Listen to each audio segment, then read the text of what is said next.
Welcome back, everyone. Thank you for tuning in to another episode of Quest for You, where we explore the possibilities of life, different opportunities, a change maybe, a transition towards a better future, a life that once you look back upon, you're proud of, you're amazed by, you're happy with, not regretful, not sad. That's what I wish. And that's what this podcast is meant to do. To challenge you to make the changes now before it's too late. Episode 167. All of you have many roles that you play in life.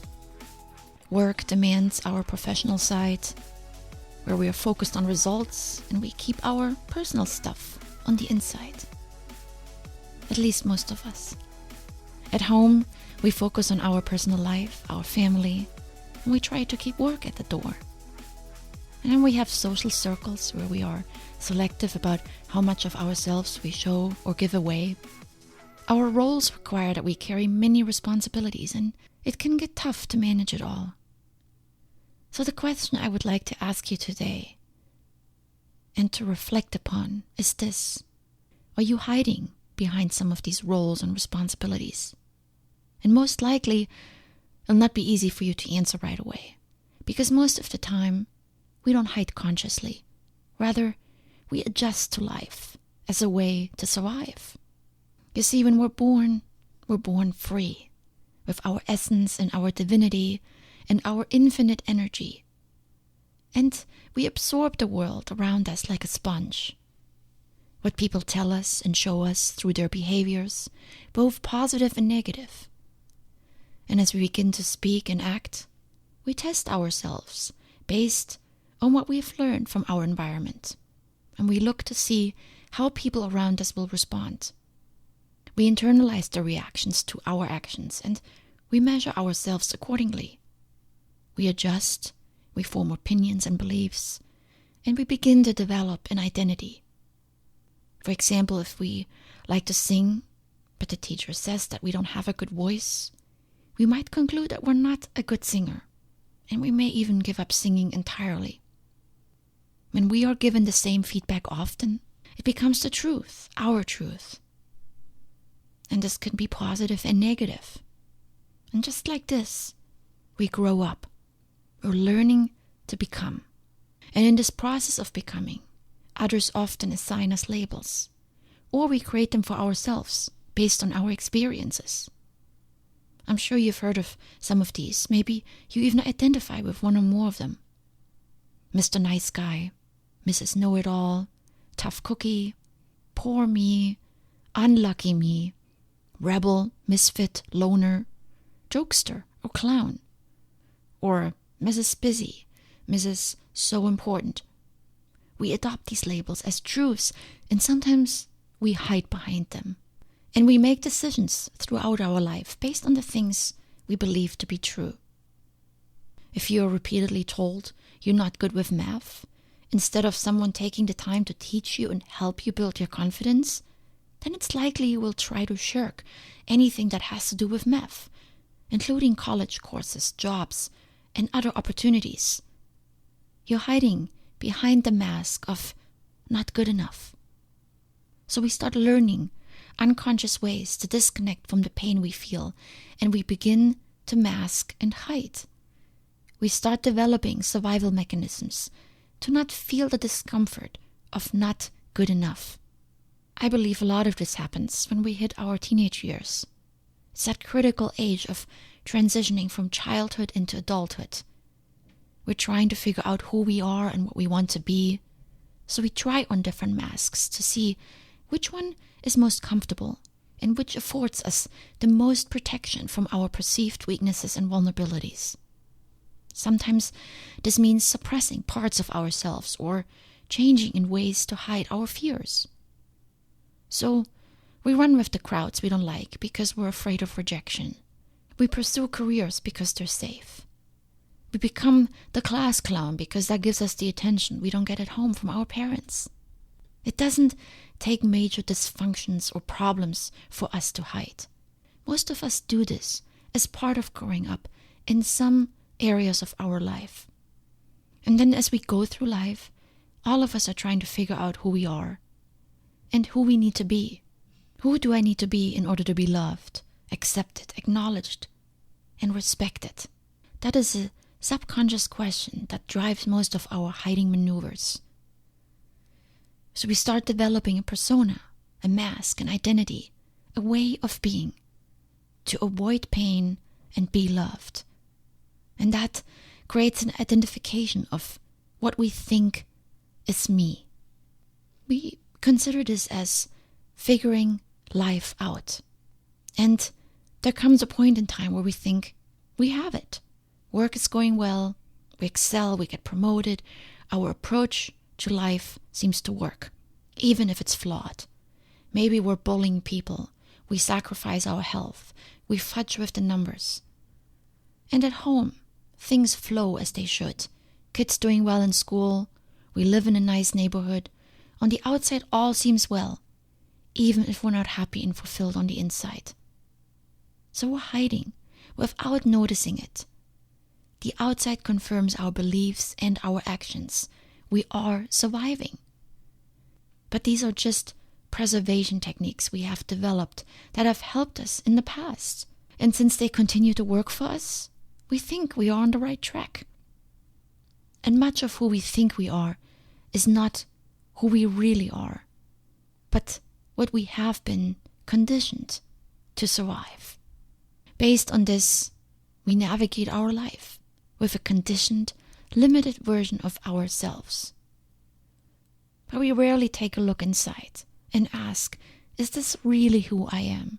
Is this the life I want to live? What is missing here? I think for many of us, these questions come up from time to time, but we suppress the answers so we can keep our life together. Acknowledging that something is missing is scary. It would shake up everything we've worked so hard to put together. We feel something is off, but we don't want to deal with the consequences. We rather distract ourselves. There's always another shopping mall, hours in front of the TV and social media, or we can just work more. It's amazing how long we sometimes lie to ourselves. We tell ourselves we're happy for years while we live in abusive and unfulfilled relationships or jobs that drive us mad, obvious to everyone around, lest us, just because we're afraid to face the consequences of a breakup or quitting a job. Coming out of hiding is summoning the courage to acknowledge how you really feel, to actually own and decide to face the truth. I'm not happy in this relationship. I'm not enjoying my job. Shopping for more and more clothes only leaves a bigger void each time. It's the willingness to sit still and own the truth of your true feelings. And asking, what are the lies I'm telling myself? What am I pretending not to know? And what is the price I pay for this ignorance? Be willing to feel the pain. Begin to connect to your authentic self and the parts you've been suppressing, no matter how much it hurts, because only then you can come out of hiding. And even if you don't take immediate action, admitting that things are not okay is a first step. In fact, it will take a while for the truth to sink in and for you to devise an action plan. Coming out of hiding is also coming out of isolation. A way to help us preserve ourselves and the reality we created is that we isolate ourselves. We go into aloneness with those things that we're afraid to show to the world. I remember when I first started developing my podcast, I isolated myself. And for part of it, that was okay, because I was in the process of developing something meaningful and I needed time to think before I share it with others. I was afraid that everyone will think I'm weird. I'm still working on bringing out my new self into this world. Most of my friends by now know about my podcast, but not everyone. And I also have not made my podcast part of my vocabulary when I'm with people. I still feel slightly weird when they ask me, how's your podcast going? Like I'm doing something shameful. Where are you hiding from your truth? What are you afraid to show so you can keep the sense of meanness going? The outward appearance that your life is in order with the status quo. Coming out of hiding is letting go of attachments. Our perception often is that we're free. On the outside, we have everything we wanted. But are we really that free? Or is our freedom defined by all the things we need to be a certain way? The house, the car, the job, the partner. And when they're not, we freak out. Often we think we are free, but so much of our freedom is dependent on other things. So what does that mean? Well, it's not really freedom then. It's an attachment. It's a conditioned freedom. When I have this, then I'm happy. When my partner's nice to me, I'll be happy and my relationship will be okay. If my boss acknowledges me, then I think my job will be okay. So the question becomes, how do we find an inner source of freedom within ourselves that is not dependent on outside things? When the power goes out, when your partner leaves you, when you lose your job, when your car is stolen or broken into, these are the tests that force us to pull on our inner source of strength because they're taking the dependency away by force. But you don't have to wait for this to happen. You can face the truth and you come out of hiding on your own. Change is difficult. It may mean you have to give up something you have become attached to. But consider this. Do you want to continue living without the freedom to see clearly who you are and what you really want?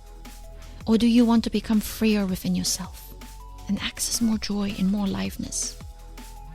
Consider this. The degree of aliveness you feel is in direct proportion to your willingness to live and tell the truth. The less you're suppressing, the more alive you are. And the more alive you are, the better your life will become. So I ask again, are you hiding? If you now know you are, maybe because this episode opened up a few things for you, then ask yourself, how much longer? Much love. Until next time.